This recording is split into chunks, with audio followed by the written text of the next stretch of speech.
Hello students, apex की online classes में फिर से आपका स्वागत है। आज हम कर रहे हैं Hamlet written by William Shakespeare, जिसकी सेटिंग डेनमार्क में है।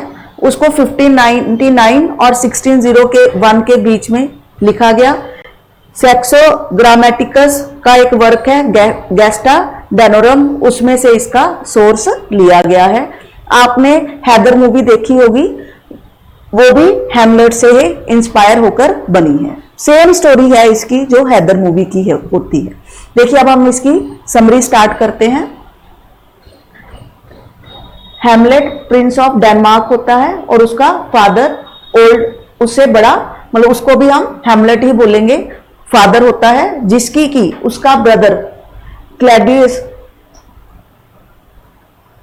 उसको मार देता है। वो क्या करता है, क्लैडियस क्या करता है, एक बार उसका जो हैमलेट का फादर है गार्डन में बैठा होता है, वो चुपचाप जाता है और 2 बूंदे जहर की उसके कान में डाल देता है और उसके फादर के, हैमलेट के फादर के, और जिसके कारण उसकी डेथ हो जाती है।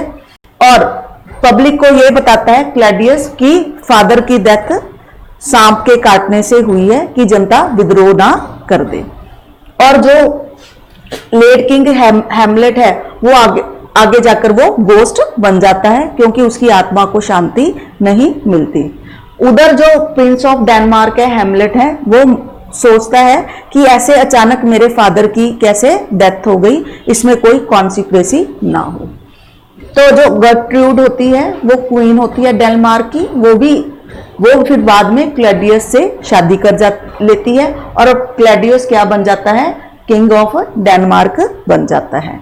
हैमलेट इस बात से बहुत परेशान है कि मेरे फादर की ऐसे डेथ कैसे हो गई। तो जो क्लैडियस होता है वो हर वक्त अपने जो जासूस होते हैं वो हैमलेट के साथ रखता है कि वो क्या कर रहा है, मुझे पल पल की खबर मिलनी चाहिए। वो बताते रहते हैं कि हैमलेट अपने फादर की डेथ के कारण बहुत दुखी है। इतने में जो उसके 2 सर्वेंट्स होते हैं हैमलेट के पास आते हैं कि हमने आपके फादर का गोस्ट देखा है। तो वो उनके साथ वहां पर चला जाता है। वो हैमलेट के जो फादर लेट हैमलेट होते हैं वो अपने बेटे प्रिंस को बताते हैं कि मेरी डेथ ऐसे क्लॉडियस ने कर ली, तुम मेरी मौत का बदला जरूर लेना, लेकिन अपनी मदर को कुछ मत करना, उसको भगवान के न्याय पर छोड़ देना। हैमलेट अब सोचता है कि मैं क्लैडियस से कैसे अपना बदला लूं।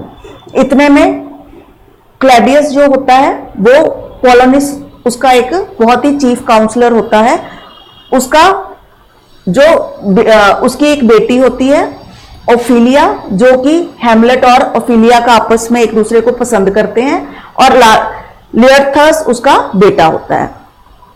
पोलिनियस जो क्लैडियस है उसके बेटे को बुलाता है एलिसन से कि इसको हैमलेट को अपने साथ स्कूल में ले जाओ, लेकिन जो पोलिनियस का बेटा होता है वो तो वहां पर चला जाता है, हैमलेट बीच मतलब नहीं जाता और एक पागल सा भेष बना लेता है, हरकतें करनी शुरू कर देता है कि अब भी मैं कैसे क्लॉडियस को मारूं। वो अंदर ही अंदर प्लान करता है, लेकिन पागल जैसी हरकतें करनी शुरू कर देता है कि जिससे कि मेरे पर किसी को शक ना हो। तो वो पोलिनियस को फिर भी क्लैडियस उसकी निगरानी पर रखता है, लेकिन जब क्लैडियस को अब पोलिनियस बताता है कि हैमलेट तो बिल्कुल पागल सा हो गया है, वो तो क्लैडियस उस पे से अब जासूसी को हटा लेता है। फिर वो क्या करता है, उसके 2 स्कूलमेट्स होते हैं रेजनक्रैंस एंड गुली डेमस्ट्रन, उनको वो बुलाता है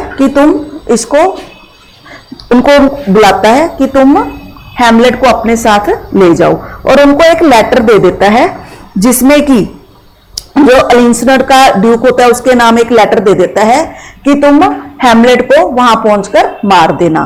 और हैमलेट को इस बात का पता लग जाता है, वो इन दोनों के नाम वहां पर उस लेटर में अपनी जगह लिख देता है। तो जब ये दोनों वहां पर पहुंचते हैं तो वो गलती से इसको मार देते हैं। हैमलेट वहां से बच निकलता है। अब हैमलेट उसको क्लैडियस को वो मारने का मौका ढूंढ रहा है। अब हैमलेट वापस आकर अपनी जो मदर है ग्रेट्रूड है उसको एक जगह पर मिलता है और उसको पकड़ लेता है। वो भागने की बहुत कोशिश करती है, वो पकड़ लेता है कि मदर बताओ कि सच्चाई क्या है, ऐसे ऐसे कर कैसे हुआ। तो गर्ट्यूड बोलती है कि बेटा मुझे माफ कर दो, मुझसे गलती हो गई, मैं अपने किए पर बहुत शर्मिंदा हूं। इतने में वो गोस्ट की फिगर दोबारा अपीयर होती है। वो उसको बताती है कि तुम्हें याद है ना, मैंने तुम्हें बोला था कि तुम गर्ट्यूड को कुछ नहीं करोगे। तो इतना कहकर गोस्ट वहां से चला जाता है। तो अब वो फाइंड कर रहा है कि मैं कैसे करूं। तो वहां पर्दे के पीछे पोलोनियस होता है।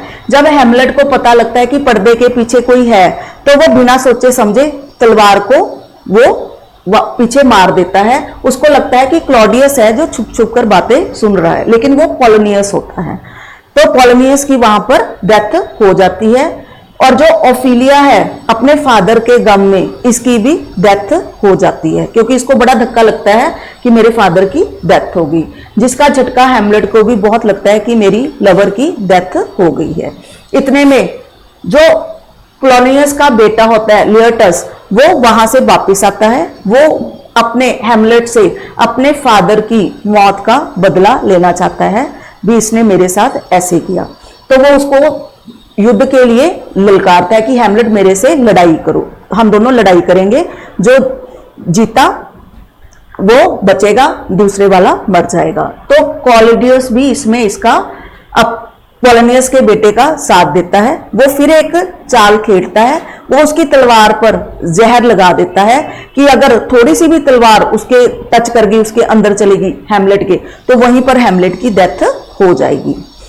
और अपने वो दरबार में उन दोनों की लड़ाई चल रही है, वो अपने पास एक शरबत भी बनाकर रख लेता है कि जिसमें जहर होता है। अब वहां पर गर्ट्यूड भी है, क्लैडियस भी है, सब बैठे हैं, दोनों आपस में लड़ रहे हैं। तो हेमलेट पे वो तलवार जब अंदर चली जाती है, तो जहर के कारण उसको लगता है गड़बड़ है, भी मैं अब मरने वाला हूं। तो वो और जब उसको ग्रेट्यूड को पता लगता है कि मेरा बेटा मरने वाला है, तो वो गलती से वो शरबत पी लेती है जहर वाला, और उसकी भी डेथ हो जाती है। तो जो क्लैडियस है उसको हेमलेट उसको भी तलवार मारकर उसकी डेथ कर देता है, तलवार मार देता है, उसको मार देता है क्लैडियस को भी, इसने मेरे साथ फिर धोखा कर दिया।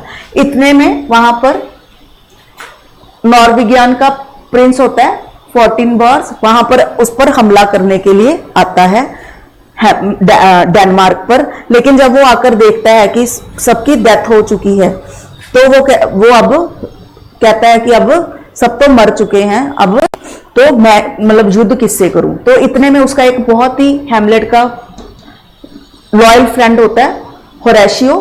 हेमलेट उसको बोल जाता है कि मेरे मरने की वजह तुम मेरी जनता को बताना कि मैंने क्यों क्लैडियो को मारा, मैंने अपने फादर की मौत का बदला लिया है, इस कारण मैंने क्लैडियस को मारा है।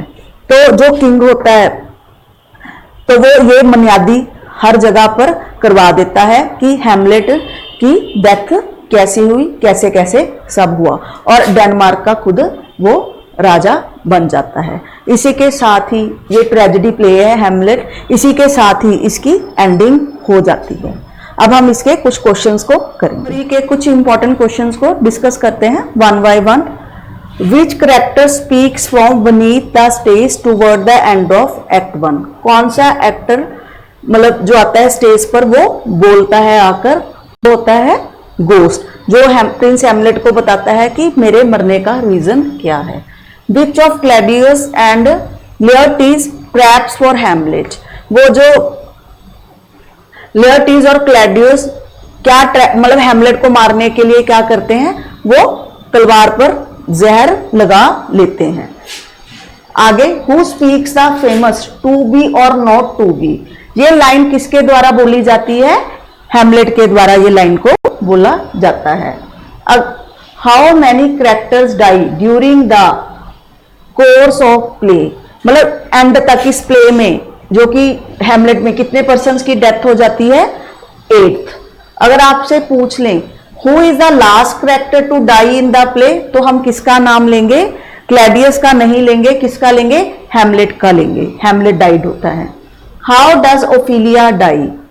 वो नदी में डूब जाती है। She drowns in the river. Where do Hamlet and Laertes fights during Ophelia's funeral?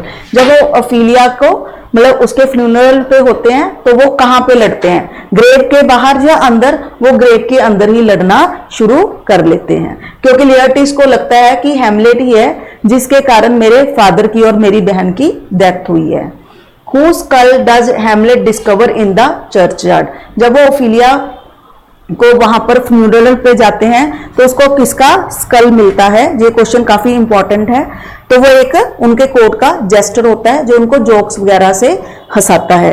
इसकी डेथ 23 इयर्स पहले होती है ओफिलिया की डेथ से। सेम स्कल उसको मिलता है जो काफी स्मेल कर रहा होता है। Name the university where Hamlet studied. Wittenberg. ये कुछ क्वेश्चंस जो आपकी समरी के थ्रू हमने डिस्कस किए हैं, इनको पढ़िए। Thank you very much.